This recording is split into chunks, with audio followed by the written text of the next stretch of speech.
is motivated on the basis of their theology to behave in ways that would otherwise be unthinkable.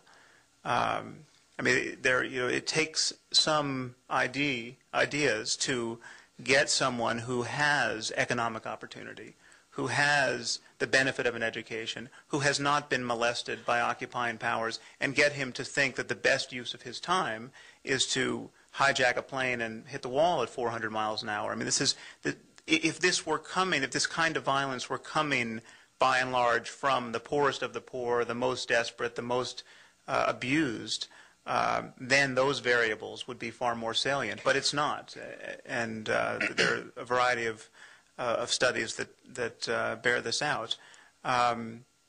But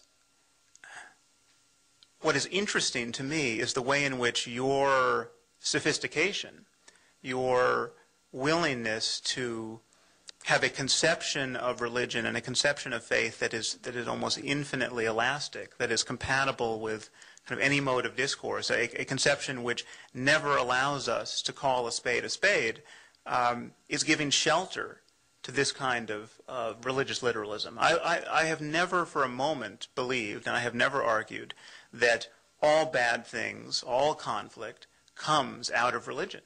I don't even know if most does. I think probably most wars have been fought for reasons other than religious ideology.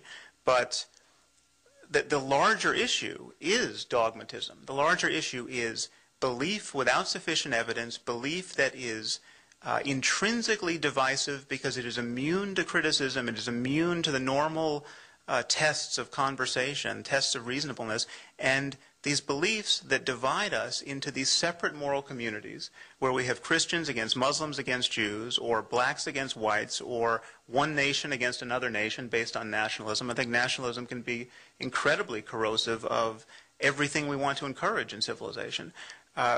Dogmatism and ideology immune to criticism is a problem. The problem, however, is that only in religion do we put a veneer of sanctity over dogmatism and call it faith, and once called faith, it becomes a apparently necessary and redeeming and precious part of the human experience. I don't think it is, and I think we can have our ethics and have our spiritual experience, indeed even become mystics, without ever presupposing anything on insufficient evidence and without ever lying to ourselves and other human beings about what we know to be true.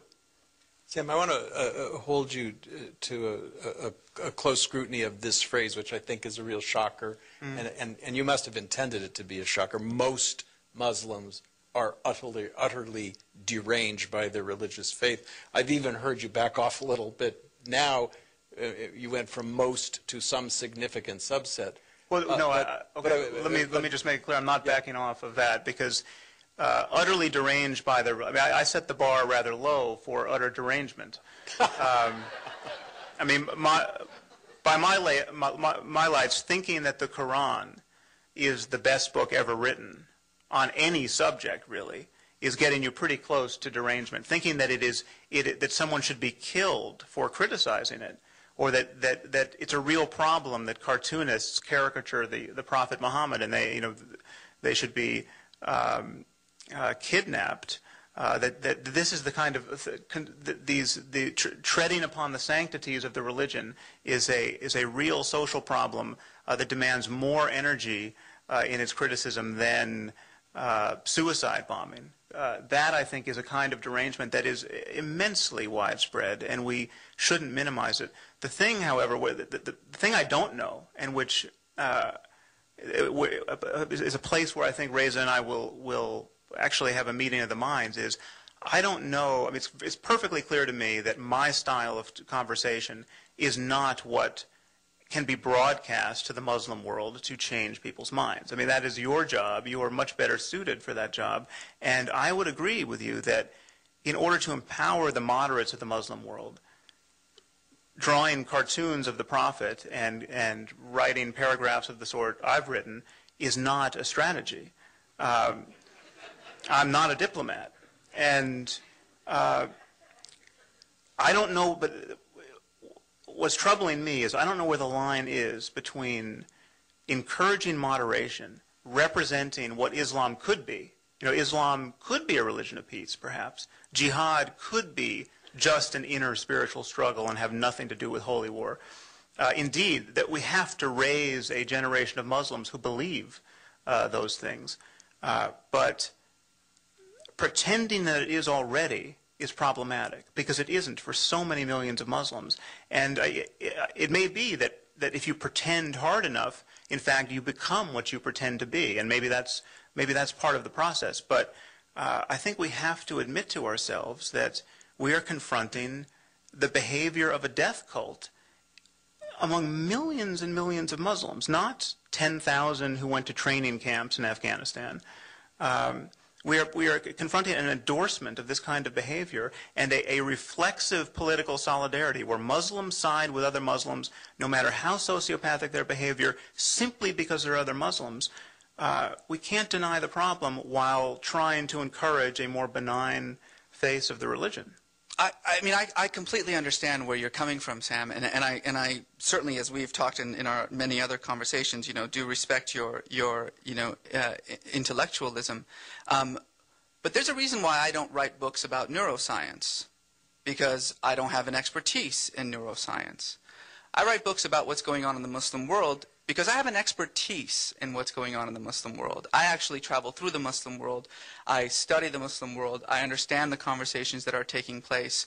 And so I feel like, in a sense, I'm in a better position to sort of make judgments about what sort of socio or religious or political developments are taking place within this people of 1.5 billion number.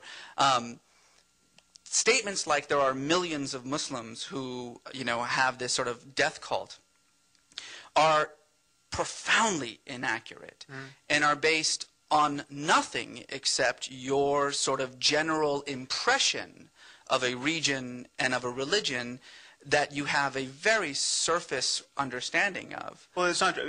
For instance, in the End of Faith, I cite these Pew polls that were done in 9 Muslim countries, actually not the most radicalized. I mean, the most radicalized countries wouldn't let the polling be done. But even in Turkey, the Muslim success story on many fronts, the level of support for suicide bombing against non-combatants in defense of the faith was shocking.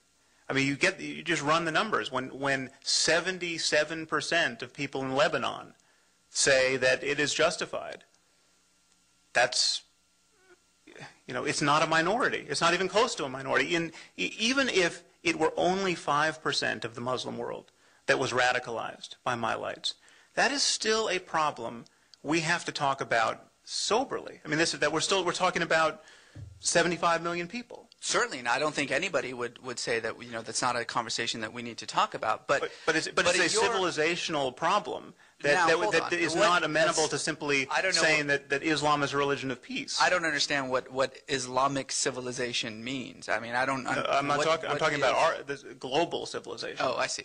I think, look, the issue here, of course, as you mentioned before, is how do you go about addressing a very serious problem that is taking place, not just in the Muslim world, but throughout the world. I mean, both of those comments that the difference between Judaism, Christianity, and Islam is that Judaism and Christianity have gone through some sort of reform, and so that it's tempered its violent aspects, and Islam hasn't. Both of those statements are false. I don't find any kind of tempering in the extremism with which Christianity or Judaism deals with the issue. The sole, or not sole, but certainly the most significant factor in the way that one understands one's religion, the way one interprets one's religion, is not what the religion itself, it's your social context. So we apparently forgot about the 80s and the movement of liberation theology in Latin America, a very Catholic, deeply Christian conception of Jesus as warrior, in which priests themselves were forced to take up arms in the name of the liberator Jesus. And murder opponents in that sense.